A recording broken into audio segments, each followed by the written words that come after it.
रत्नागिरीचा YouTuber Prathamesh Pawar.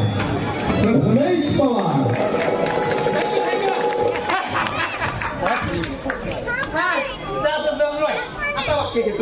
अरे हो हो हो हो येड्या येड्या काय म्हणताय? अरे येड्यासारखा वागलास म्हणून येड्या म्हणालो. अरे आमचं आगमन कसं आहे गुपचूप होत असतंय. अरे वसाड सावळ